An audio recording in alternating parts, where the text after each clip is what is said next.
Hello, everybody, and welcome. Happy Veterans Day. This is Nurse Eunice with Florida Training Academy, and we'll be beginning our practice nurse aid exam review in less than 30 seconds.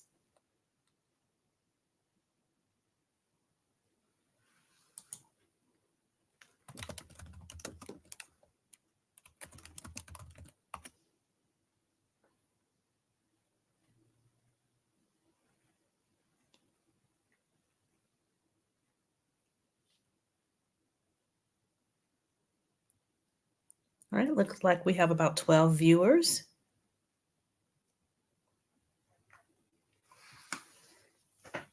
13 viewers, and we'll be starting in 15 seconds, everyone. So welcome to our channel.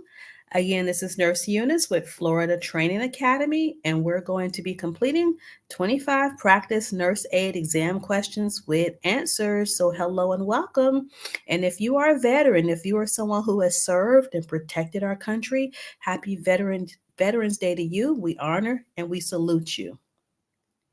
All right, so let's go ahead and begin, everybody. Number one, you are feeding and monitoring a group of patients in the resident dining room.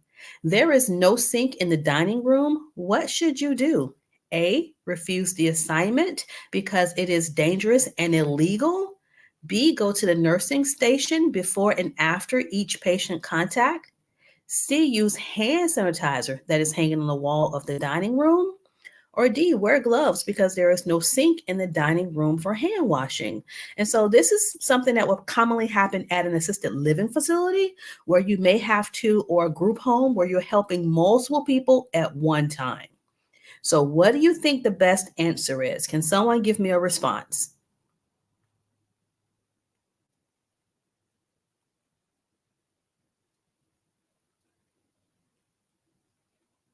All right, so Barad says D, D, D. All right, hey, Barad.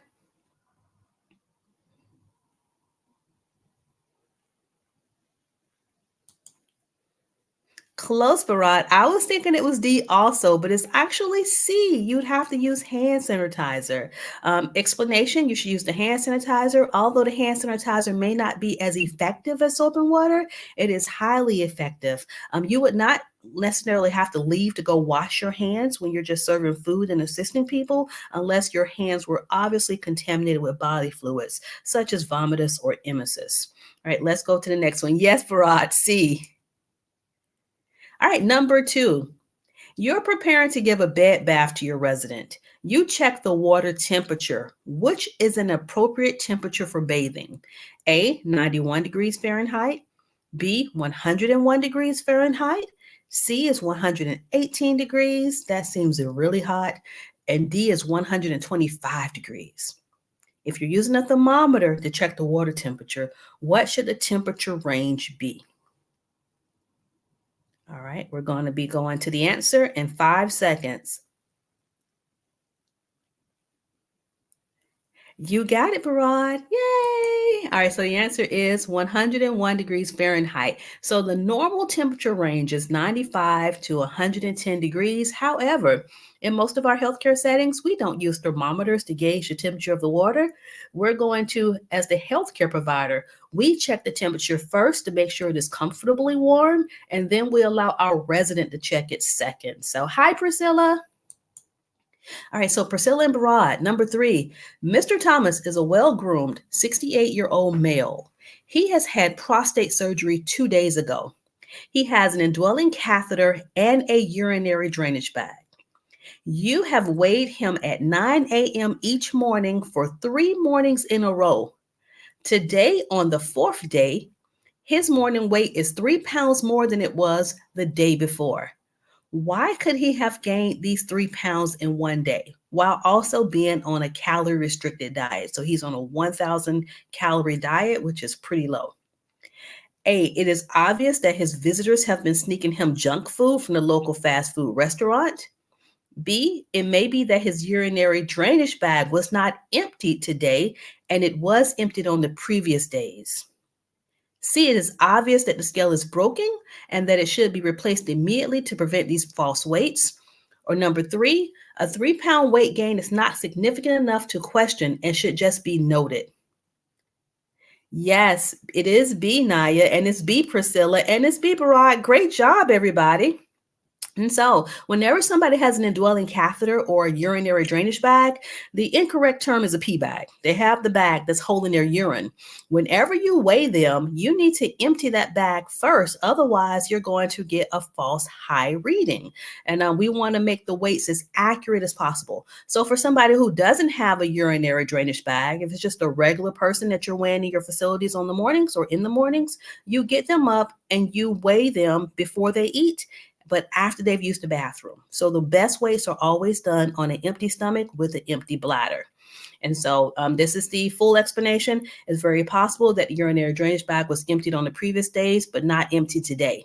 This very often happens. Many nursing assistants and CNAs fail to empty these bags before doing the weights. Everything should be explored and looked into. So yes, now we're on question number 4. You have been assigned to take the vital signs of Mr. Smith at specific intervals. That could be every 2 hours, every 4 hours. Mrs. Smith is very agitated and he refuses to let you take his blood pressure at the required time because he says it always hurts when people pump the cuff up too high and he does not want it done. How should you handle this? A, take the vital signs at some other time. B, ignore the patient's complaints and force him to get his vital signs done. C, try to find a wrist cuff and get his other vital signs in the meantime. D, stop taking any vital signs and report the problem to the nurse. It's not D. So if it's not D, what's the next best answer?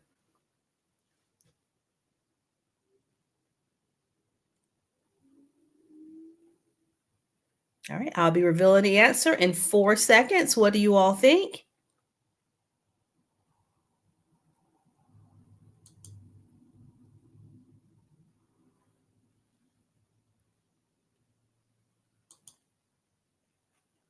It is C. I know this was hard, Naya. It was hard, Barad, because we don't commonly see wrist cuffs. But a wrist cuff is a smaller cuff that's not put on the upper arm because whenever you're doing those manual blood pressures, it actually hurts. It can leave indentation and marks in those patients' arms. It's because sometimes it does. You have to pump it up really high. So, if you have an alternate cuff, or if you can just use a different arm, but in the meantime, you still have other vital signs you could be collecting, such as the respirations, the pulse, and the temperature. Just don't go out and get the nurse because you still have other work to be performed. So, vital signs are sometimes ordered at specific intervals, and waiting may not always be an option because if I, as the nurse, am getting the pain medication or the morning blood pressure medications, my expectation is that my CNA would obtain those vital signs. Okay. So to accommodate this patient and complete the vital signs, get the vital signs that you can, and then try to find a different cuff. I know, Barad. I see the confused look down there. It's okay. Number 5. These were the responses for this particular question. I didn't make the question. I'm just reviewing them with you. So give me a grace. Number 5. Patients and residents who cannot move in their bed on their own should be turned at least A, once a day, B, twice a day, C, every 2 hours, or D, every 4 hours. This is an easy one. Hi. This is an easy one. How often do you turn your residents?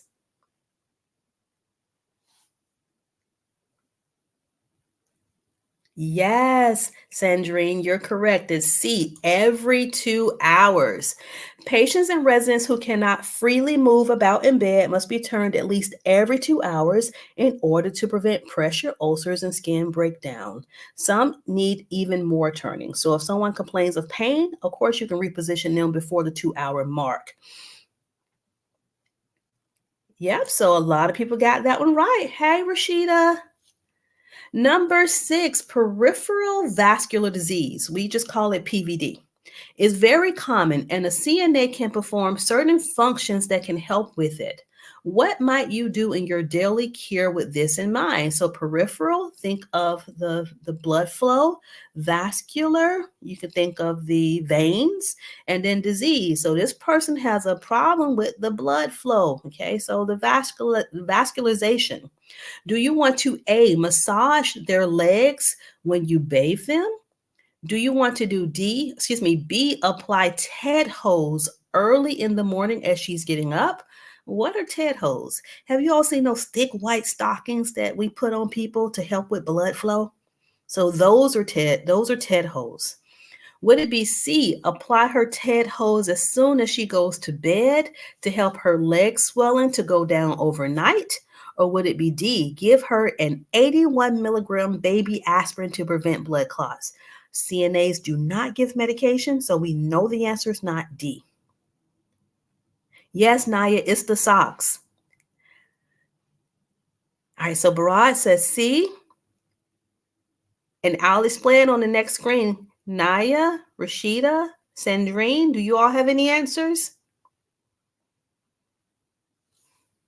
All right, here we go. Barad, you were close. So whenever you're putting TED hose on early in the morning, that's going to be the better option. When you think of those compression hose or TED hose, they are designed to keep the blood pressure, the pressures up. So we don't put them on at night to decrease swelling. TED is an acronym that means thromboembolic deterrent. These are hose that prevent blood clots. So you want to put those on before the resident gets up out of bed. So a tear hose should be applied first thing in the morning to prevent venous stasis or blood just sitting there, and edema, which support venous return. So answer A is incorrect, as massaging the feet is a nice gesture, but the leg veins in PVD are prone to blood clots, and massaging them might dislodge them. Answer C is wrong because a TED hose should be worn when the resident is up to prevent venous stasis from occurring, so you don't put them on at bedtime. And then answer D is incorrect because, as we stated, a CNA doesn't give medication. So, and then Naya says, is anyone here studying for the written exam? And where are you all from? I'm in Florida. And so this test is pretty much nationally as far as the written test is concerned. So there's nothing that I'm telling you that should be state specific. And if it is, I'll make sure that I mention that. So Naya, where are you from? Hi, Naya from Miami-Dade County.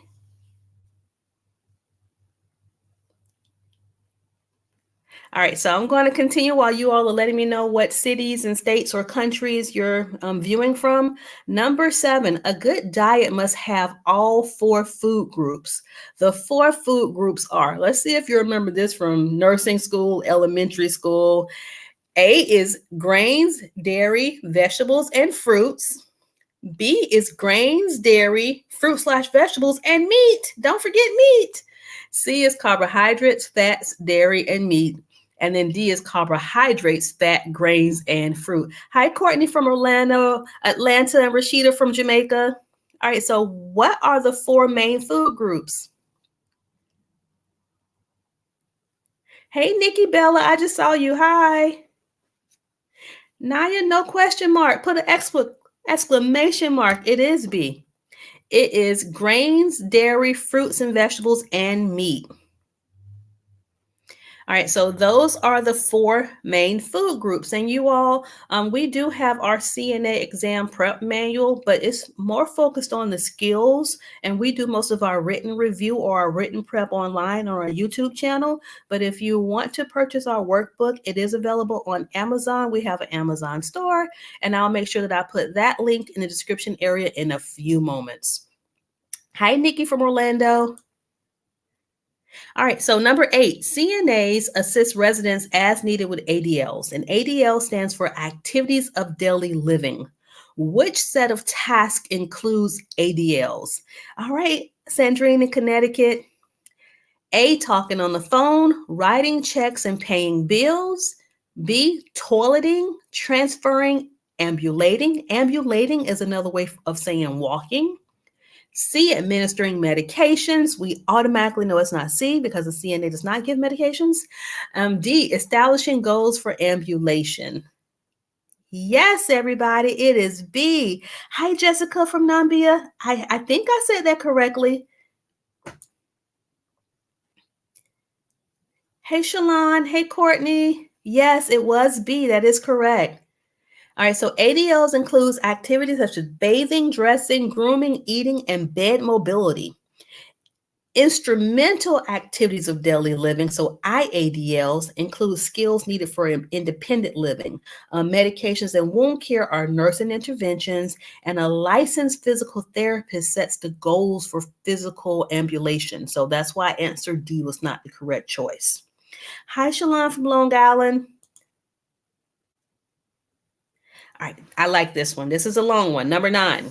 Your resident is a very slim, malnourished woman who refuses to eat and lies on her back all of the time. When you give her a bath, you notice a reddened area on her coccyx. Your best action is to A, report your observation to the nurse, and see if a donut can be ordered for her to sit on. A donut is an inflatable pillow. B, tell the resident that she cannot lie on her back or she will get a bed sore, and then prop her on her side with a pillow.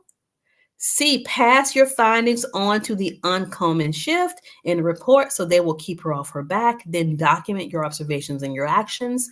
Or D, all of the above. Hey, Shawana Boye,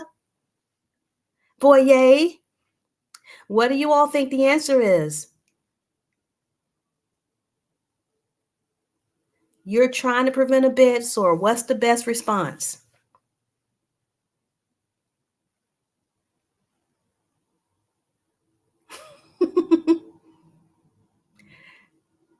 I don't want to pronounce your first name. Is it Macula? Macula, read all of them. Naya, read all of them. Shalon, you got it. Shawana, so close. Everybody, it's all of the above. You're going to do all of that. It's okay. If it was a test, you'd be able to go back and change your answer. So yes, let's go back and look at all the responses. You definitely want to report it to the nurse, but even in reporting it to the nurse, you're in the room with her right now and she's on her, when you're giving her bath, you put her back in the bed and you get her safe. So when you put her back in that bed, do not lay her back on her back. You're going to put her in the bed and she's going to be on her side propped up with pillows. And then when you as the CNA give the report to the oncoming CNA, you want to make sure that that CNA knows about this pressure ulcer that's on her back. So great job, everybody. Let's see number 10. You have just arrived for the night shift. In a report, you were told that Mrs. Kemp kept her hearing aids in at bedtime. What action should you take?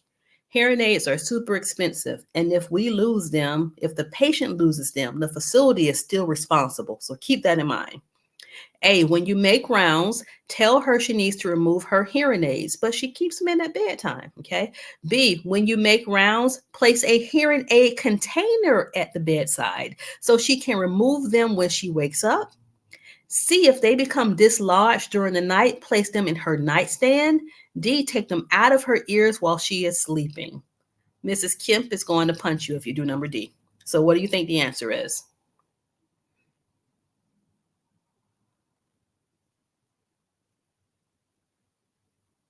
I'm revealing the answer in 5 seconds. 4, 3,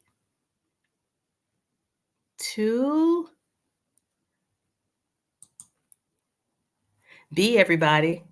When you make rounds, place a hearing aid container at the bedside. Yes, Rashida, so she can remove them when she wakes up. When you are admitting a patient, when you're the main one who sees the resident. So it may take me as the nurse a few minutes to get into the room. So you're the one who greets them. You say the nurse will be in a few minutes. You get the first vital signs, and you also help complete the property list. And you're going to be asking Mrs. Kemp upon arrival, do you have hearing aids? Do you have dentures? And if she says yes, you get the denture cups that have a cap. You write dentures on one, you write hearing aids on the other. You let us know if they only have one hearing aid or 2 hearing aids. You stick a patient label on top. So these containers should have already been in the room. That way, whenever she wants to take her hearing aids out, they go directly into the container. They should not go into a drawer or a cabinet, and they should never be left on top of a tray table, because the dietary or dietitian doesn't know that there are hearing aids or dentures on top of this table. They can just take them away, and then we're going to be responsible for replacing these person's hearing aids. So keep them safe and use a cup to keep them contained. Number 11, How do you handle? Oh, we did that one. Sorry. Oh, I must have messed up. All right, sorry about that. Number 12, you are the CNA working with Mrs. Xavier. She has advanced Alzheimer's. She is an advanced Alzheimer's patient whom you must get out of bed and transfer to a wheelchair. You should do which of the following? A, explain to her what you're going to do and help prevent any problems such as balance or the wheelchair moving. So, how do you prevent problems with balance or the wheelchair moving? Number one, put some shoes on her feet or the non slid socks. And how do you prevent the wheelchair from moving? What do you do to the wheelchair? Go ahead and type it in the response. How do you prevent the wheelchair from moving?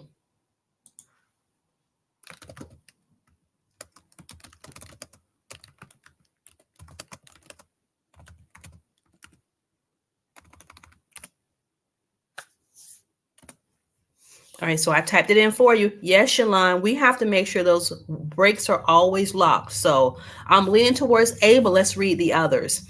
B, explain every step as you do it, but do not use a gate belt so that you don't scare or alarm her. C, push through any back strain. Oh my God, don't push through back strain. You're going to hurt yourself. Or if you are off balance in order to complete the task and have the patient safely in the chair. Look, you all are a priority also, and body mechanics is important. So it is not C. You're not going to push through pain. If it hurts, stop and ask for help. D, ask the patient to get up and to sit in the wheelchair without assistance. Well, she has advanced Alzheimer's and we're not doing that. So, yes, everybody, round of applause. The answer is A. Great job, everybody. All right, so Alzheimer's patients can become fearful of everyday actions, such as getting into a wheelchair. Yes, you're going to explain to the patient what you're doing, but you're also going to make sure she is safe. So we're going to transfer them safely by using the gate belt, putting no shoes on the feet, and of course, making sure that the wheelchair is locked. And if you need help, ask for help. Do not do this by yourself. 13. Cheryl has a serious swallowing disorder. She has asked for a glass of water. The doctor has ordered honey thickness fluids for her. Water is not a honey thickness fluid. In other words, the water has to be thickened to a honey consistency. It is much thinner. What do you do? A, tell the resident she cannot have the water. B, give her applesauce instead of water. C, tell Cheryl that she is NPO until midnight. NPO means nothing by mouth. Or D, thicken the water and give it to her. This person has swallowing difficulties. Do you just want to give her thin water?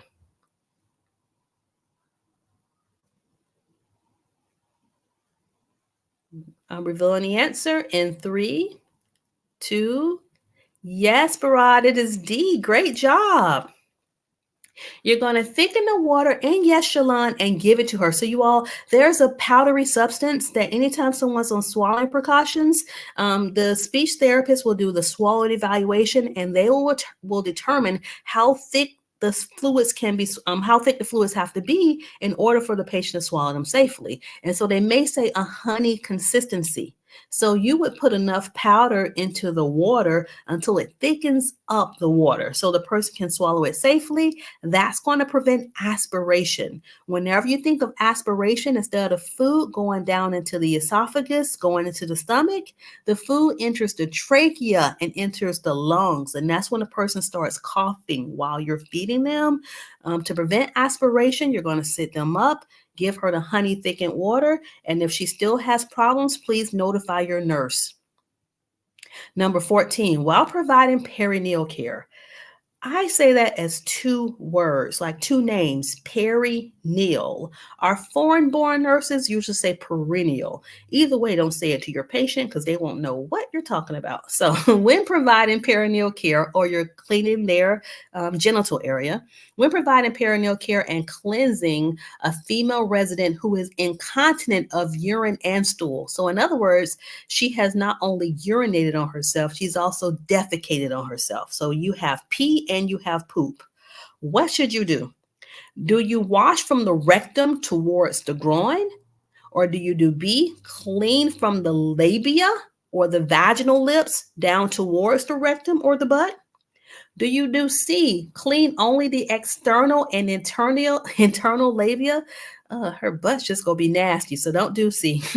D, have the female patient sit on a kidney basin. The kidney shaped basin is for oral washings. That's that really small basin. So, what do you think the best answer is? It's not A, Barad. Give me another option. Remember, the labia are the vaginal lips. So whenever you're cleaning a woman, you would be wiping from the vagina. Yes, Courtney, from the vagina down to the rectum. So it's front to back. So whenever you're caring for a female, clean from the vaginal area, then towards the back, towards the rectum. So that's the best way to prevent infection because we're going from the cleanest area. We're going from the vagina down to the dirtiest area, which is where the fecal matter was. If you wipe in the opposite direction, something crazy I like to tell my students here in Jacksonville, we don't put poop in the coop. So we don't go back to front. We always wipe front to back, wipe the germs towards the butt. Nothing goes towards the vaginal area. Number 15, you have been taught that it is easier for females to contract a urinary tract infection than for males. How can you be vigilant, to help prevent this from happening? A, encourage the female patient to take fewer baths and more showers. B, encourage the female patient to drink fluids and to urinate often. C, encourage the female patient to wipe from front to back after toileting. D, all of the above are positive ways to prevent a UTI or a urinary tract infection. What do you think? Hey, Khalid. We have Macula, we have Barad, we have Nikki, we have Courtney, we have Miss Sandrine. What do you think the best response is?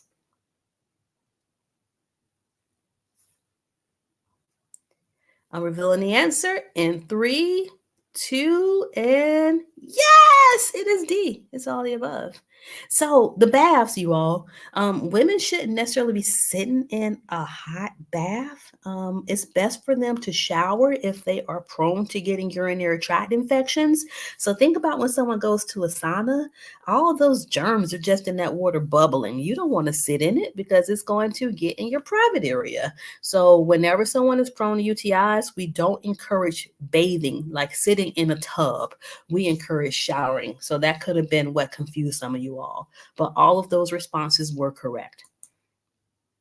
Number 16, when cleansing the genital area during perineal care, the nurse aide should cleanse the penis with a circular motion starting from the base and moving towards the tip. That is nasty. So all the sweat that's down there by his hair in his pubic area, that would be the base. You don't want to start cleaning down there and then work your way towards the tip or the head of his penis. Letter B states, replace the foreskin after it has been pushed back to cleanse an uncircumcised penis. You are correct, Anne. I see you. It is B. C, cleanse the rectal area first and then clean the patient's genital area. D, use the same area on the washcloth for each washing and rinsing stroke for a female resident. D is just nasty. That's like using the same spot on a piece of toilet paper repeatedly to clean yourself. You always change spots on a washcloth whenever you clean a woman. But yes, everybody, you are correct. I'm so proud of you. For this one, the answer is B. And if you want to see something disgusting, which I can't show on camera, I want you all to, whenever you get off of this live stream, I want you to look up the word schmigma. So whenever we have an uncircumcised male and we pull that foreskin back, let's say this person's homeless and their priority for the last 2 weeks has been survival. It has not been taking a bath. And they get to your facility and you give them a bath, you assist them with their care. Because they've just been urinating, shaking it, not cleaning it, it has lint, it has yeast. Whenever you pull that foreskin back, it could be white. And we call that schmigma.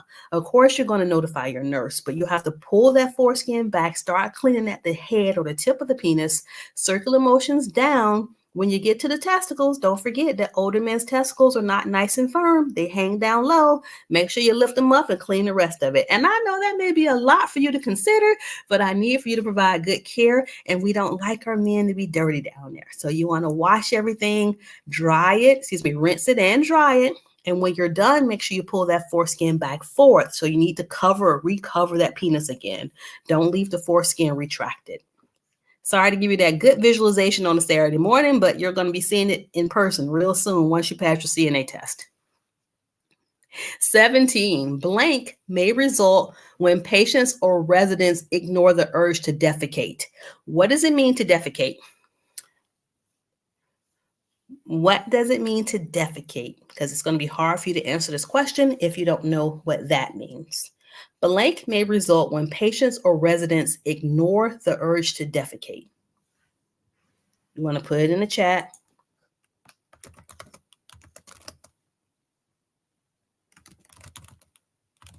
Thank you so much, Anne.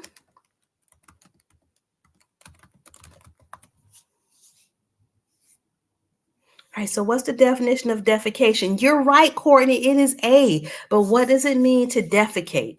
That's another word. That's another way of saying what? Having what?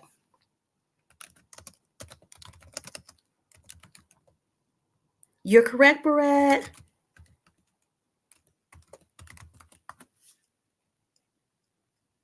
All right, so whenever you hear the term defecate, that's another way of saying having a bowel movement. So I'm going to reword this sentence. Blank may result when patients or residents ignore the urge to have a bowel movement. And you all are correct, because they're not allowing the stool to pass, it can get hard and they can become constipated. So habitually ignoring the urge to defecate can lead to constipation and the accumulation of feces or fecal matter. Yes, BM, Courtney. Expel the feces. Yes, Jessica. 18, you're given a back bath. A back rub. 18, we're given a back rub. The nurse aide should A, apply cool lotion to the back directly from the bottle. B, keep the resident covered completely. C, leave extra lotion on the skin when completing the procedure. D, have the resident lie on her side or prone. Prone is face down. So think about it. When you've had a massage or you've given a massage, how did you have the person positioned?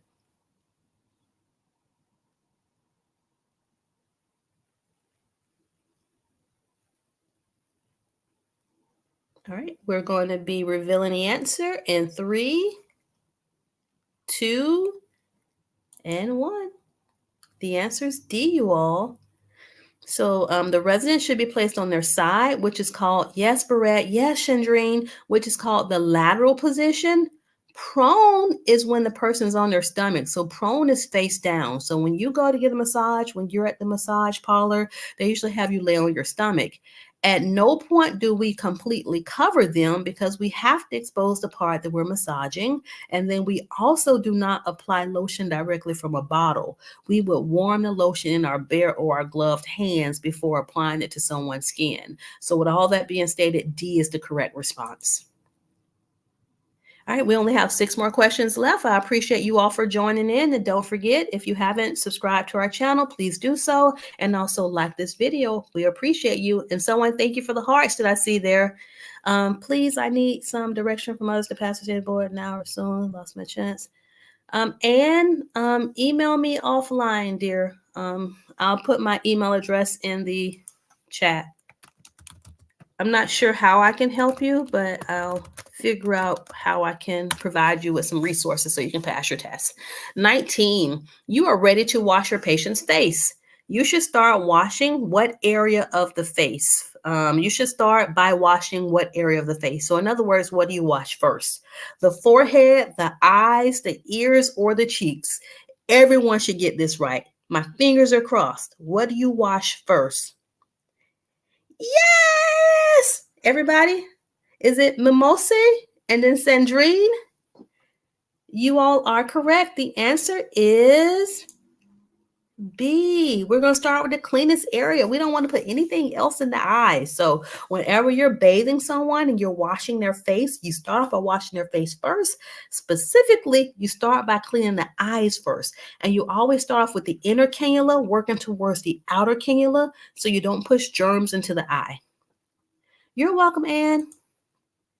Number 20, your resident had a stroke or a CVA. A CVA stands for a cerebral vascular accident. So if you ever see that term, that's another way of saying a stroke.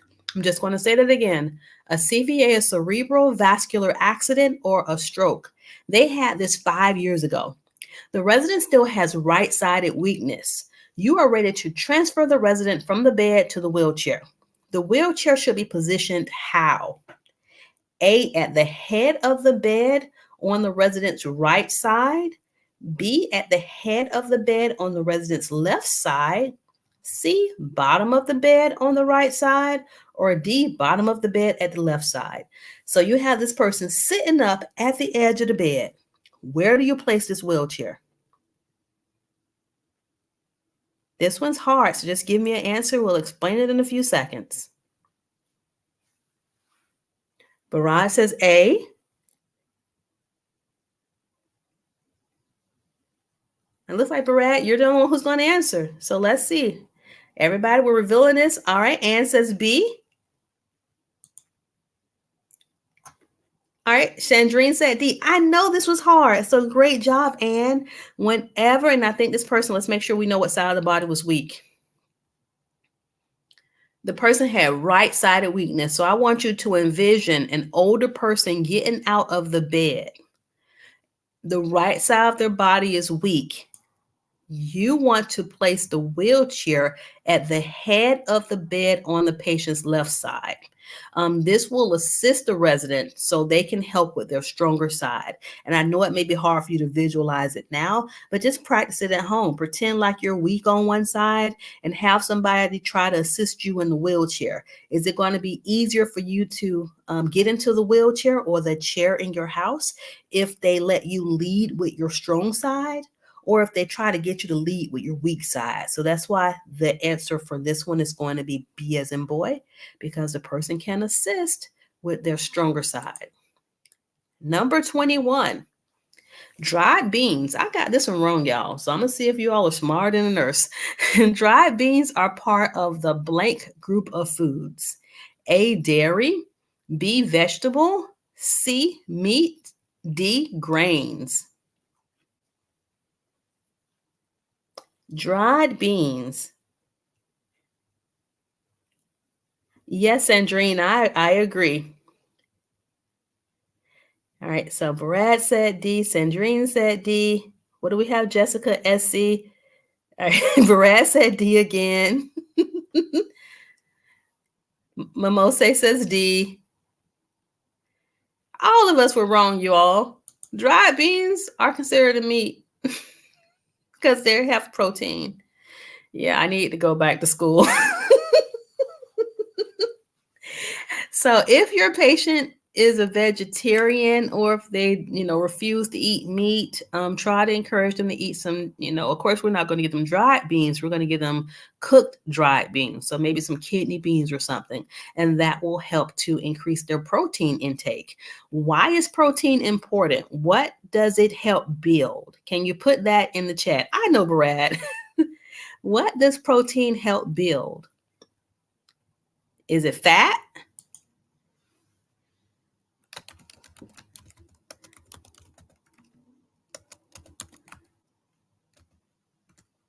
So you said meat, Barad, but here's the correct response. I'm putting it into the chat right now. Protein builds muscle.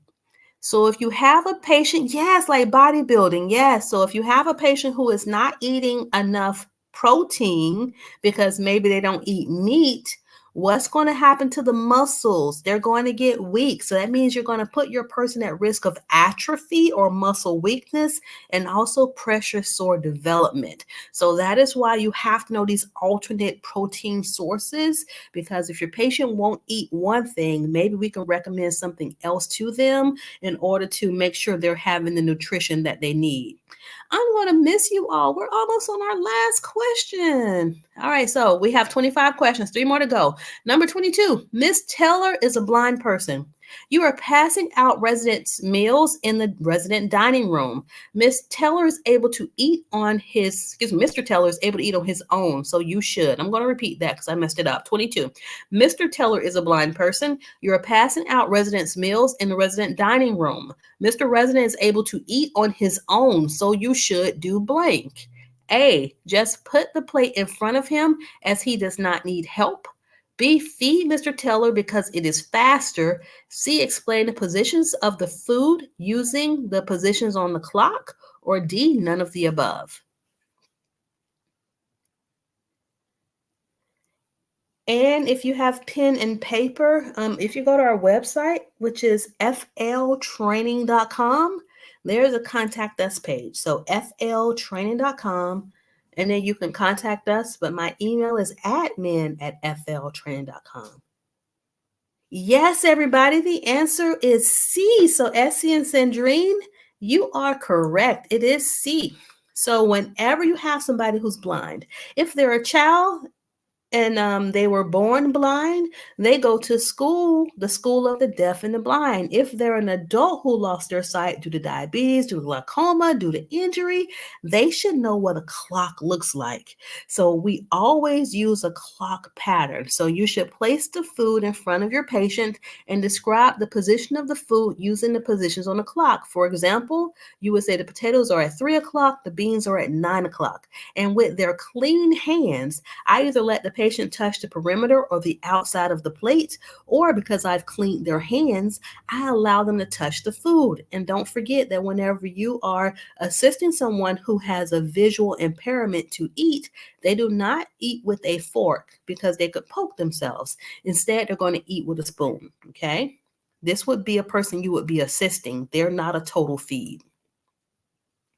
23, when you are feeding a resident who has paralysis on the left side of his face, you should place the food A, on the left side of the mouth, B, on the right side of the mouth, C, on the tip of the tongue, or D, into the throat.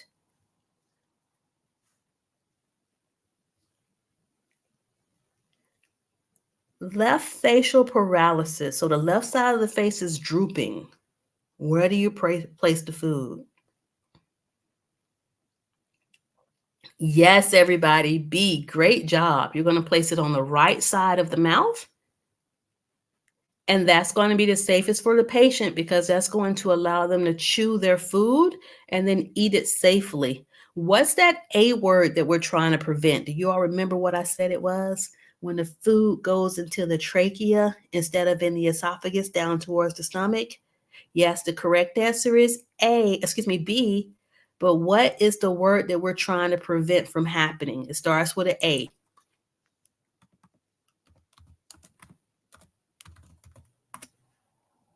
Do y'all remember this word? I said it before. So in order to prevent aspiration, you have to put the food on the side that the patient can actually chew on.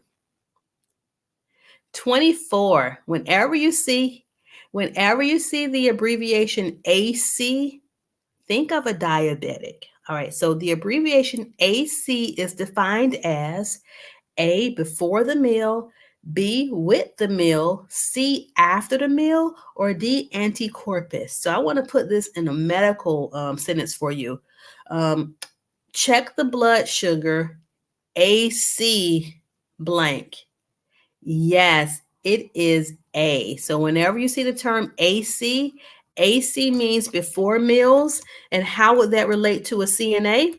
It relates because we need you to check the blood glucose level, if that's part of your job requirement, before the patient eats the meal. Because if you do it after the person eats the meal, they're going to have a falsely high reading because you took too long to get the blood sugar checked. So usually you're going to see AC when it pertains to your diabetic patients. Our last one, 25, I'm sad. Your patient has shortness of breath. After you report this shortness of breath to the nurse, you should position the patient in the blank position. We said prone was face down. B, lateral means that you put them on their left side. C, right lateral means you put them on their right side. D, Fowler's. What does it mean to put somebody in the Fowler's position? We've covered all the other terms. Your patient short of breath. Yes, Brad! Woo! Great job, Sandrine. It is D, Fowler's. And so Fowler's is when you sit somebody upright. Yeah, and I like to think of the Fowler's position. This is 45-degree angle. If someone's having shortness of breath, sit them up to their comfort level. So if you got to sit them all the way up to 90 degrees, sit them up. But I think the Fowler's position is best for elimination. It's best for if someone has just eaten, so we need it for digestion. Definitely if someone's short of breath, you want to sit them up. This position drops the patient's diaphragm, increases chest expansion, and helps the person's shortness of breath and dyspnea, which is difficulty breathing. So great job, everybody. I am going to try to come back here tomorrow and do another video. It'll probably be tomorrow evening. Of course, I'll post it on our community page. You all have been great. I appreciate you all for tuning in. And we have a lot of practice questions that are on our playlist for our CNAs. If you have any specific questions that you have, you can either put it on our community tab or you can email me. I'm going to put that email in one more time.